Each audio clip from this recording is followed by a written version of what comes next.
Amém ou não amém? A paz do Senhor, amados.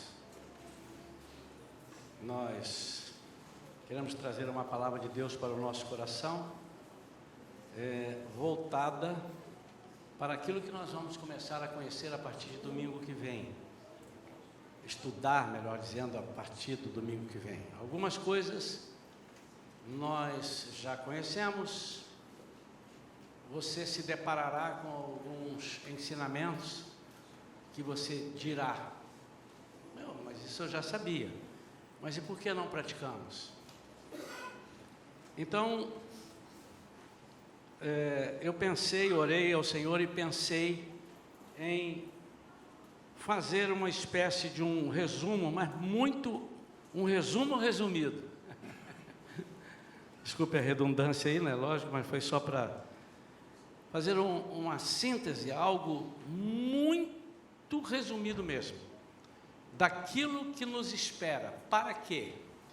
Para que desperte a atenção nos demais irmãos que ainda não são estudantes matriculados no Esforce, Escola Bíblica Dominical. A escola dominical, que nós aqui demos o apelido de Esforce, que quer dizer Escola de Formação e Crescimento Espiritual.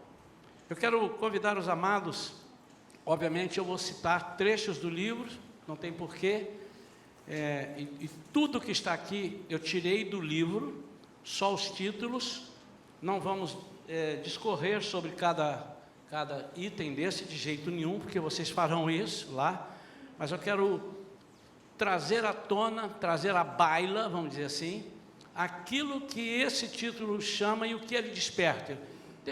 A intenção é deixar um gostinho. Opa, nós vamos falar sobre isso? Opa, nós vamos estudar isso? Como é que será isso? Sempre tive essa dúvida, eu quero resolver isso agora na minha vida. Essa é a intenção, amém? Abra sua Bíblia em Jeremias, capítulo 17.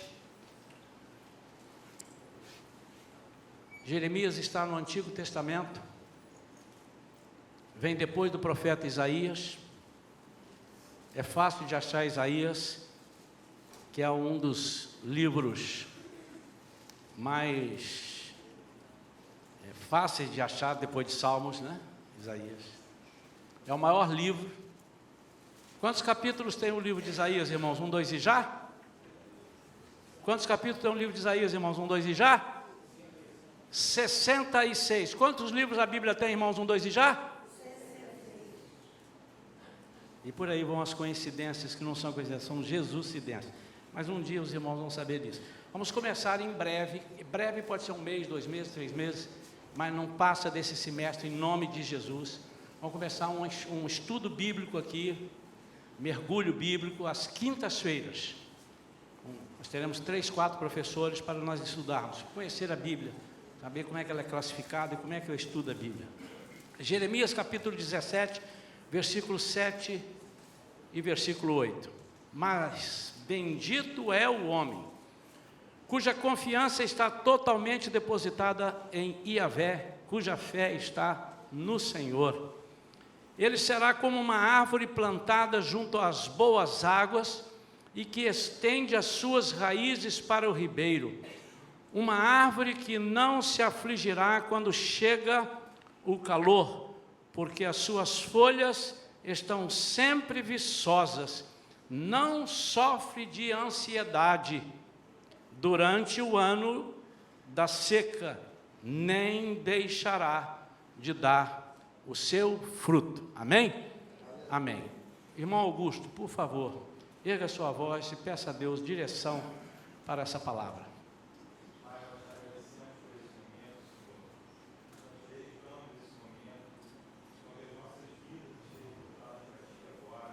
Amém.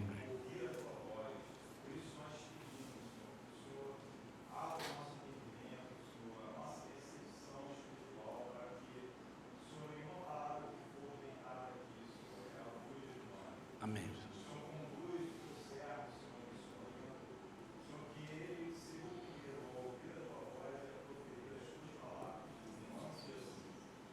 Amém. Queridos, Esse livro aqui nós já temos há um tempo, algumas igrejas já estudaram sobre ele. Eu gosto muito de ver o tempo de Deus. Às vezes nós somos aflitos em fazer alguma coisa e esquecemos de perguntar qual é o tempo de Deus. E sempre Deus tem um tempo. Para tudo Deus tem uma direção. Até para pregar o Evangelho, Deus tem as direções, os tempos, em todos os lugares que Ele quer que a gente vá. Paulo, um homem de Deus, um dos maiores apóstolos, considerado por alguns o maior apóstolo. Um discernimento de espíritos, um negócio fantástico. A Bíblia diz que pelas mãos de Paulo, Deus fazia milagres extraordinários.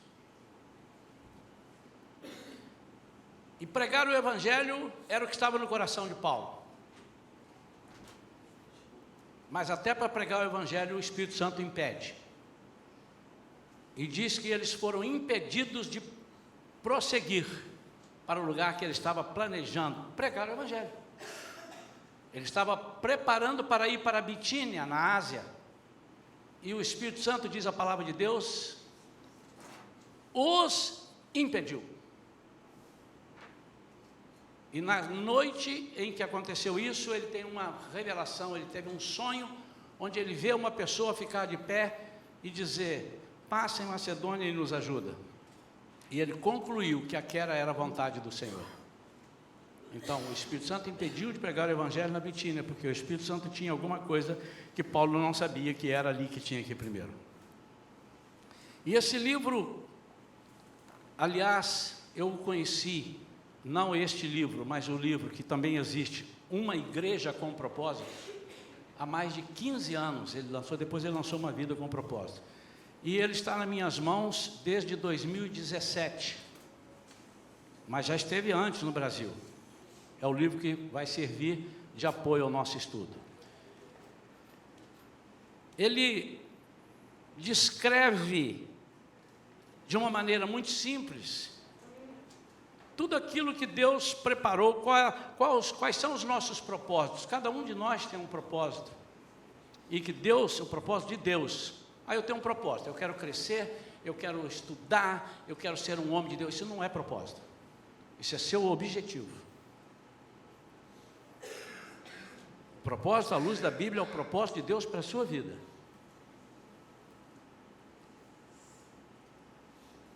Mais que um estudo de um livro, o objetivo é descobrirmos como tudo começa. Estranho, né, irmãos? Às vezes nós estamos na igreja há um tempão, somos servos de Deus, está aqui militando, fazendo, somos ativistas, trabalhamos demais na igreja e não sabemos qual é o nosso propósito, não descobrimos ainda às vezes. E como é que tudo começa? Tudo começa com Deus.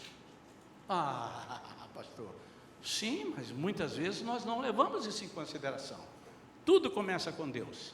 Em Colossenses capítulo 1, versículo 16 diz: porquanto nele foram criadas todas as coisas nos céus e na terra, as visíveis e as invisíveis, sejam tronos ou dominações, sejam governos ou poderes, tudo foi criado por ele e para ele. Qualquer coisa que eu e você pensarmos diferente disso, nós estamos fora do propósito de Deus. E aí é um perigo miserável, de grande, terrível. É você viver aqui fora do propósito de Deus. Então, a primeira coisa, ele diz aqui, e agora eu vou ler o que ele diz. Nós não somos o foco. Em alguns estudos que nós fizemos aqui, Connect e outros cursos de integração, discipulado, a gente usa até alguns itens que estão nesse livro. Não somos o foco. Um dos grandes problemas do homem é pensar que ele é o foco. E quando ele pensa que é o foco, qualquer coisa que o desagrade, ele se perde. Ele se perde, ele sai da linha, ele sai da direção, ele se perde. E o Rick Warren diz assim: o propósito de sua vida é muito maior que a realização pessoal, a paz de espírito ou mesmo a felicidade. Então, se você disser assim: o meu propósito é uma realização pessoal, o meu propósito é a paz de espírito, meu propósito é a minha felicidade, você está muito aquém do que é o seu propósito. Mas ele continua dizendo, e não é porque ele está dizendo, é porque está na Bíblia. E eu confiro todo livro que eu leio, irmãos, eu aconselho que os irmãos façam o mesmo. Tem a Bíblia do lado. Se ele não citar a Bíblia em nenhum lugar desse livro evangélico, você joga o livro fora. Ele não presta para nós. Mas se ele citar os versículos, você vai lá, porque de repente o autor pode estar torcendo o versículo. Aí você, opa, aqui não quer dizer isso. Mas você só pode dizer isso se você conhecer a Bíblia. Não é? Então ele diz assim, é muito maior ainda, o propósito da nossa vida, é muito maior que a família. Você sabe por que muitas pessoas estão perdendo a família? Porque ele coloca a família como o primeiro propósito da vida dele, e não é. É muito maior que isso. A carreira, sua carreira, não é. Ou mesmo os mais ousados sonhos e ambições, não são. Se você quiser saber por que foi colocado neste planeta, continua ele, deverá começar por Deus. Você nasceu por um propósito dele e para cumprir o propósito dele. Isso é importante. Nós erramos quando fazemos perguntas: o que eu quero ser? O que eu devo fazer com a minha vida? Quais são os meus objetivos, minhas ambições e meus sonhos para o meu futuro? Olha quantas coisas eu e você fazemos essas perguntas, amém ou não amém? Quem nunca fez essas perguntas? Diga, seja sincero. Não minta para Deus agora. Aliás, eu estou fazendo isso, pastor. Eu continuo fazendo isso. E estamos errando sem saber que estamos errando. E por isso é que às vezes não descobrimos a causa de nós sermos tão tristes na vida, ou sem sentido, ou planejarmos e não acontecer, ou se acontecer uma coisa que não nos preenche, e aí a gente corre atrás de outra coisa que nos preenche, porque nós não somos o foco. A vida de todas as criaturas está nas mãos de Deus. Jó, capítulo 12, versículo 10. Eu vou citar alguns, quando eu cito esses trechos, os irmãos podem anotar e conferir. A vida de todas as criaturas estão nas mãos de Deus. As respostas estão todas nele. Então nós devemos perguntar a Ele. Um dos grandes problemas, irmãos, é que nós nos achamos mais do que inteligentes. Nós muitas vezes nos supervalorizamos. Nós achamos que não precisamos. Um dos grandes problemas, disse um pregador muito conhecido e famoso, e ele disse: o grande problema do crente é quando ele se aproxima muito de Deus e fica com a intimidade muito grande. Então ele mesmo diz, então não é para termos intimidade? Sim, é para você ter intimidade, mas agora você, estou pisando num lugar diferente. Quando Moisés chegou perto de Deus no deserto, ele não viu a pessoa de Deus, ele viu a figura de Deus numa sarça que ardia e não consumia, queimava e não destruía. Ele conhecia inúmeras sarças, uma planta própria do deserto, mas aquela ele não conhecia, ele nunca viu, porque aquela queimava e não consumia. E ele entendeu alguma coisa, disse, isso aqui é sobrenatural. E ele foi chegando, e quando ele chegou perto, o Senhor falou assim: tire as suas sandálias, porque a terra que você está pisando é santa.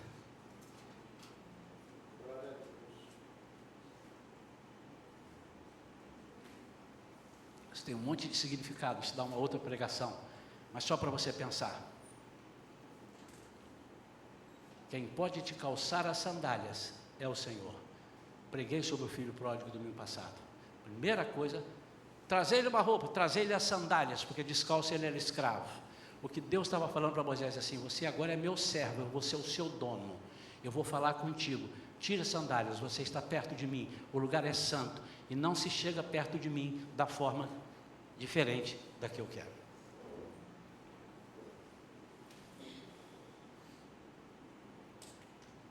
Afinal de contas, então, o que nós precisamos aprender? Afinal de contas, por que eu estou aqui?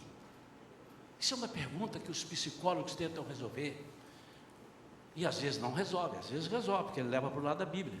São perguntas que o homem continua fazendo. Enquanto você não achar essas explicações, tudo parecerá sem sentido. Achismos não servem. Eu acho que eu estou aqui para ser médico. Eu tenho o dom de ser médico. Sabe que Deus colocou no meu coração, e quando eu nasci, minha mãe falou, você vai ser professor. Eu tenho chamado de professor. Eu estou aqui para constituir família, eu vou constituir uma família. Eu estou aqui para trabalhar nisso ou naquilo. Por que eu estou aqui?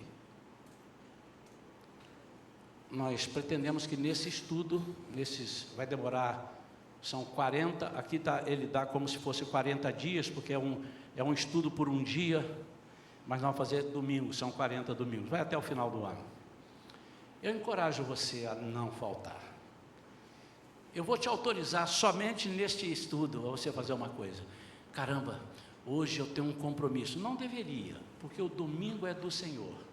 E se você crer nisso, Ele vai suprir as tuas horas 24 da segunda-feira, vão valer 48 horas. Creia nisso, aceite isso. Tome posse disso, irmãos, porque eu estou falando do que eu conheço, já vivi e tenho visto pessoas conhecerem. Mas tudo bem, eu tenho algo inadiável para fazer, mas de 11 a meio-dia eu não vou perder o estudo. Depois eu saio, ou eu vou chegar às 11 e vou sair meio-dia. Não tome isso como regra, irmãos. Fique à vontade até para tomar, mas não deveria. Mas não perca. Nós pretendemos que cada aluno, cada aluna enxergue a vida do ponto de vista de Deus. Então nós, se é que é possível, mas como é que eu posso enxergar como Deus? Através do que Ele vai fazer por nós. Ele vai nos tomar no colo e com o Espírito Santo vai nos trazer e dizer assim, olha o que eu estou vendo. Ah, pastor, isso é impossível. Irmão, se é impossível, então, como é que quando você está orando, você diz assim, Deus me mostrou que isso assim, como é que te mostrou? Como é que você está vendo, irmão, se Deus não pode te mostrar?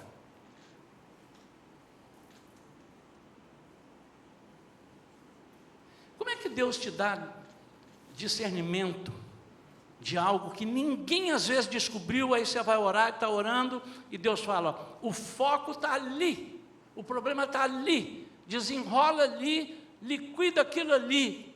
Palavra de revelação. Quem Deus? Deus. É como se Ele tivesse pego você no colo, levasse lá no trono e disse assim, olha da minha ótica. Você vai aprender isso.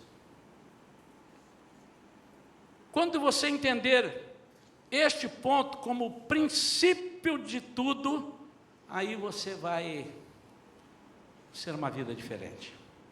E enquanto você não achar explicações, realmente as coisas não têm sentido.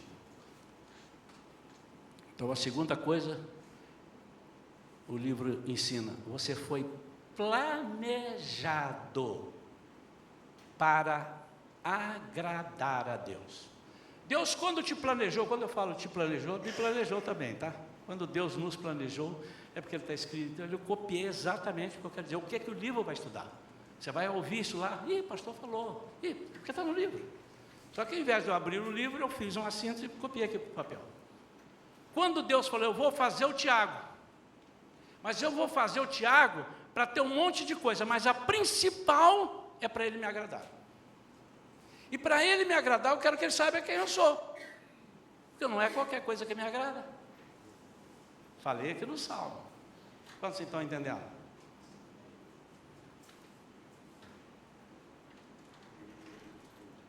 Quando você entender este ponto, certamente terá uma vida mais agradável. Aqui começa o primeiro propósito. São 5 propósitos com vários subitens que vão dar os 40 dias de estudo. Nossa vida, primeira coisa que você precisa anotar, nossa vida foi feita para adorar a Deus. Para que você foi feito, irmão? Fala alto, bem alto. Para que você foi feito, irmã? Para que você foi feito, irmão? Para que você foi feito, Ronaldo? Para que você foi feito, Ilmar?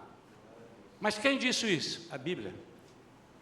O homem foi feito para o louvor da sua glória, para adorar a Deus. Todo tempo que você não adorar, você está falhando com Deus. Segundo ponto, é o terceiro aqui, mas é o segundo do livro. Você foi formado para fazer parte da família de Deus. Irmãos, quando eu estava lendo esse capítulo, eu chorei. Mas sabe como é que eu chorei? Eu chorei, não chorei como chorei domingo à noite aqui não. Domingo à noite eu quebrei os protocolos, né? Eu chorei semelhante quando Jesus chorou, quando ele chegou na tumba, diante do túmulo de Lázaro, ia falar de Jóia, de Lázaro, e ele, quando ele chegou ali, diz o versículo, Jesus chorou. Mas ele não chorou porque ele morreu, ele já sabia que ele ia reviver. Ele chorou pelas pessoas que não entenderam, até aquele momento não haviam entendido o que ele estava fazendo para que ele veio. E eu fico assim, eu comecei a falar, meu Deus, como há pessoas que querem desfazer a família de Deus. Deus criou uma família, e a família dele é Pai, Filho e Espírito Santo. É uma família, irmãos.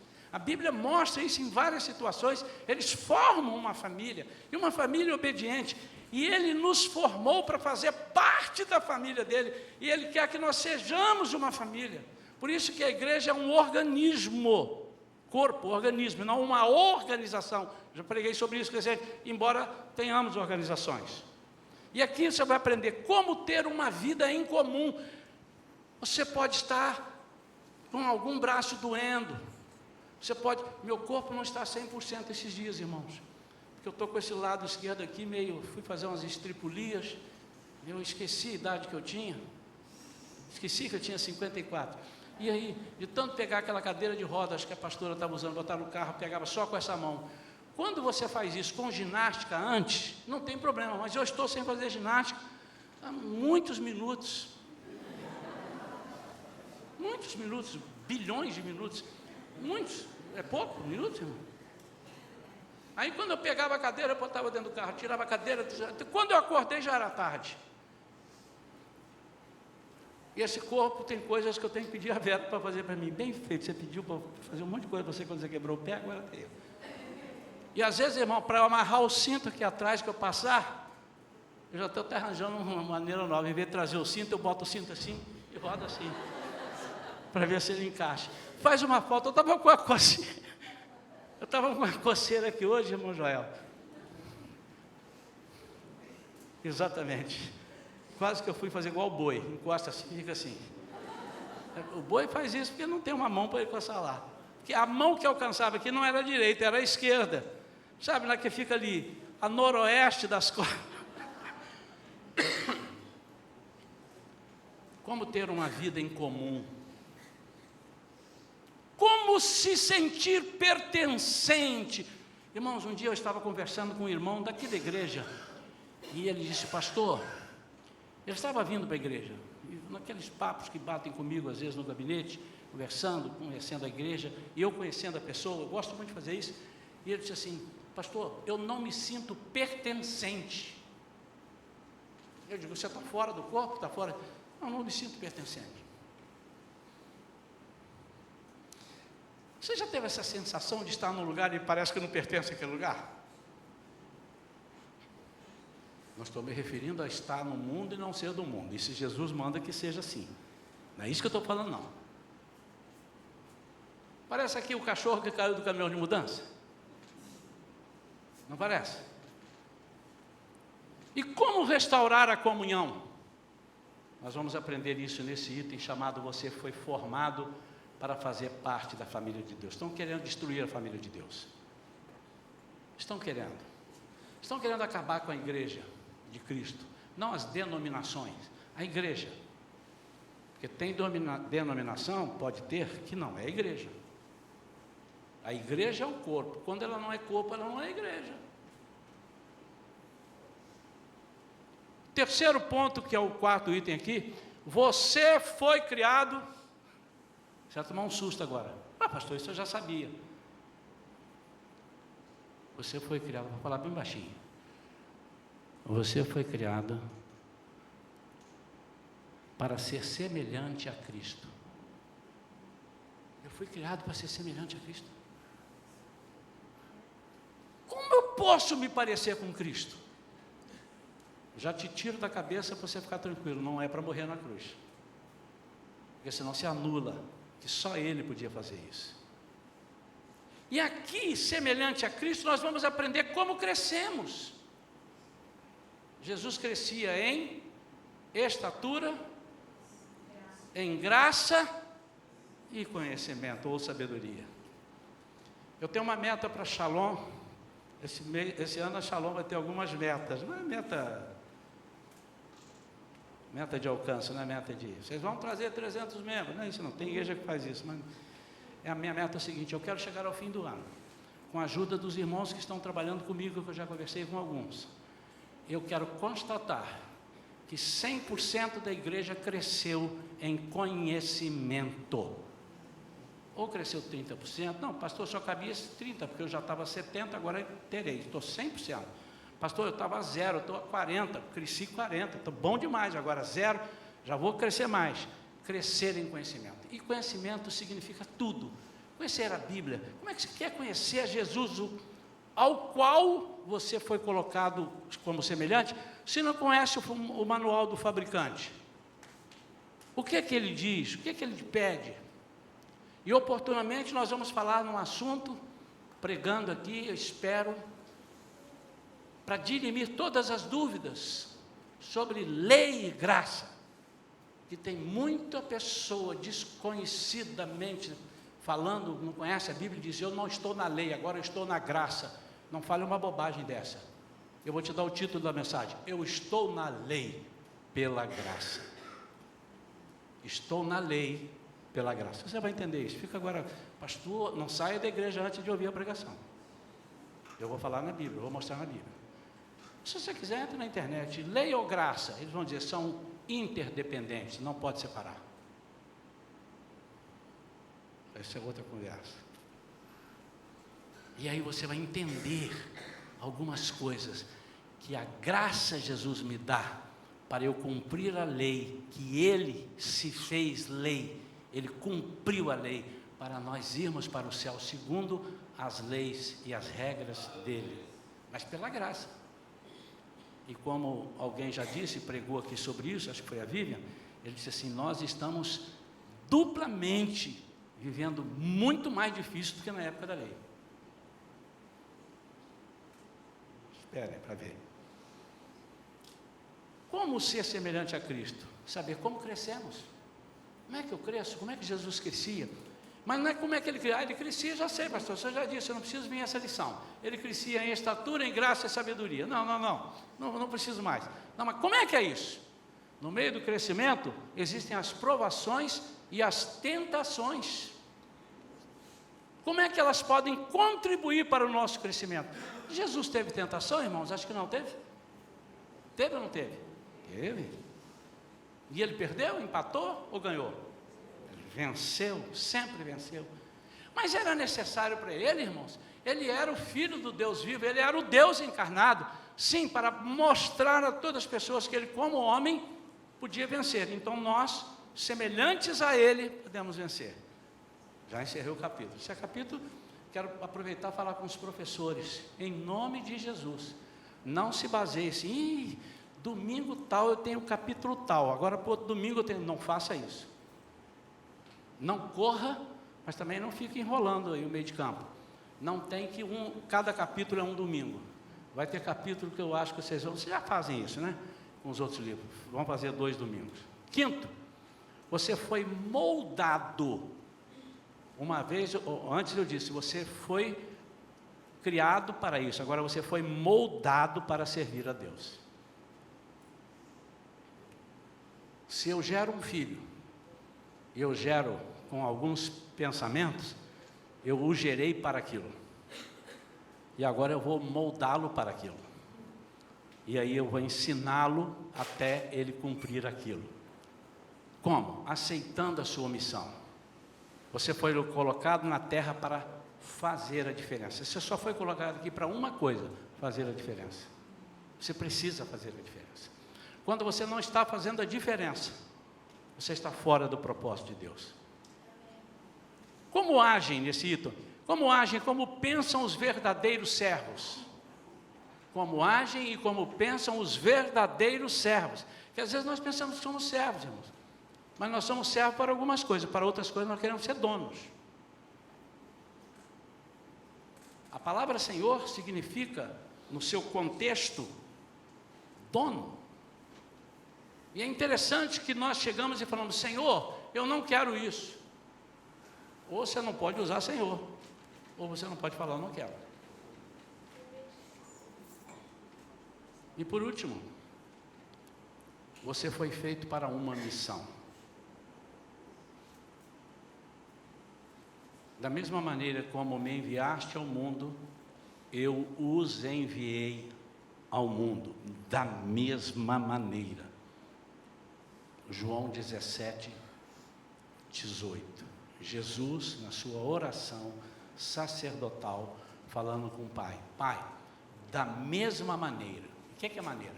Com o mesmo propósito, da mesma forma, do mesmo jeito, cumprindo as mesmas coisas que o Senhor me mandou, eu agora os enviei ao mundo. Em Atos 20, 24, diz: contudo, nem por um momento considero a minha vida como valioso tesouro para mim mesmo, contanto que possa completar a missão e o mistério que recebi do Senhor Jesus, para dar testemunho do Evangelho da graça de Deus. Vou repetir. Contudo, nem por um momento considero a minha vida como valioso tesouro para mim mesmo. Sabe, amados, um pecado mortal que a gente comete é quando nós valorizamos demais a nossa vida em detrimento das coisas de Deus. Nós nos esquecemos. Dá um time. Eu vou cuidar daqui de um negócio, depois nós estamos aqui para isto. E que Deus é esse que não sabe disso, irmão? Se Ele nos criou para isso? E Deus que não sabe que eu preciso trabalhar? Porque Ele já disse lá no Éden: o homem vai trabalhar. Que Deus que não sabe que eu tenho que suprir a minha família? Que Deus é esse? Que Deus que não sabe que eu preciso ter saúde? Que Deus que não sabe todas as coisas na minha vida? Que Deus é esse, irmãos? Eu preciso aprender a ter fé, e eu só vou ter fé se eu tiver experiências com Ele. O apóstolo Paulo, vou repetir: contudo, nem por um momento considero a minha vida como valioso tesouro para mim mesmo, contanto que possa completar a missão e o ministério que recebi do Senhor Jesus. Para quê? Para dar testemunho do Evangelho da graça de Deus. Irmãos, esse livro vai nos lembrar, creio que, falando aos crentes, ele vai nos lembrar muito mais do que nos ensinar, porque muita gente aqui já é crente há um tempo, já tem estudado a Bíblia, e vai falar: meu Deus. Outros vão falar assim: eu sabia disso, mas não consigo fazer. E ele vai dar as ferramentas. Como conseguir? Tem muita oração aqui. Eu vou pedir que os professores façam exatamente como este livro está fazendo. Se tiver que paralisar a lição 2, 3 vezes para orar, nós vamos orar. Eu não gostaria de ter um esforço teórico, eu gostaria de ter um esforço teórico e prático. Nós vamos entender aqui cada coisa. Pode ser, meu irmão, que no segundo mês você já esteja dizendo: eureka, eureka, descobri, uau! Pode ser que com uma semana você diga: uau, já acertei ali, já vi. E quando nós andamos no propósito de Deus, irmãos, a vida é completamente diferente.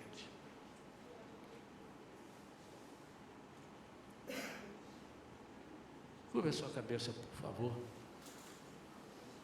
Pense somente agora assim: puxa vida, um homem de Deus que eu nem conheço, gastou dias, meses, preparando algo para eu entender melhor o propósito de Deus para mim.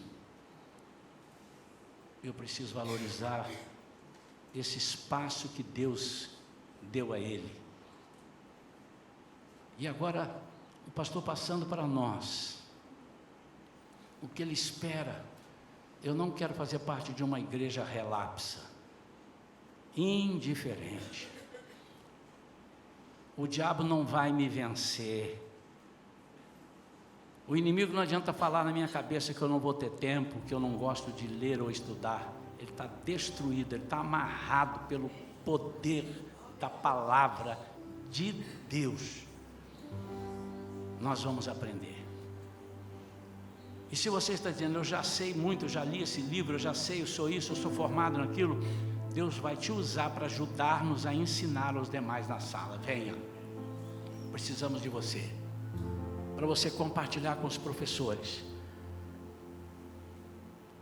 Pai, em nome de Jesus, ouça a oração dos teus servos. Senhor, capacita os professores, que eles sejam em tudo exemplo dentro da sala, que eles possam, Senhor, não ser vistos como mestre, mas como um enviado de Deus, e que nossa vida possa fazer sentido a partir do propósito que o Senhor vai nos ensinar. Nós queremos viver uma vida com o propósito de Deus. Ajuda-nos a confiar em Ti. Ajuda-nos, Pai, em nome de Jesus. Amém.